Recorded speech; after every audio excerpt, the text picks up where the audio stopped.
अस्सलामुअलैकुम। तो आज की इस वीडियो में मैं आपको फोलिक एसिड के यूजेज बताऊंगा कि what is folic acid. Folic acid एक किस्म का विटामिन बी है जो आमतौर पर मटर, दाल, चुकंदर और पानी जैसे खाने में पाया जाता है। फोलिक एसिड आपके जिस्म को नए खलियात पैदा करने और बरकरार रखने में मदद करता है और डीएनए में तब्दीलियों को रोकने में भी मदद करता है, जो कि कैंसर का बायस बन सकता है। जैसा कि हम फोलिक एसिड को खून की कमी को पूरा करने के लिए भी इस्तेमाल में लाते हैं। तो व्यूअर्स, आज की इस वीडियो में मैंने आपको फोलिक एसिड के यूजेज बता दिए हैं और अगर आप इसकी फुल इन्फॉर्मेशन चाहते हैं तो कमेंट्स में बताएं, तो मैं आपको इसकी फुल इन्फॉर्मेशन वाली वीडियो भी अपलोड कर दूंगा।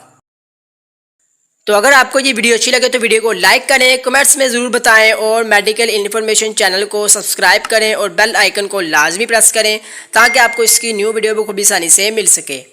तो मिलेंगे नेक्स्ट वीडियो में न्यू मेडिसिन के साथ। तब तक के लिए मुझे इजाज़त दें। अल्लाह हाफिज़।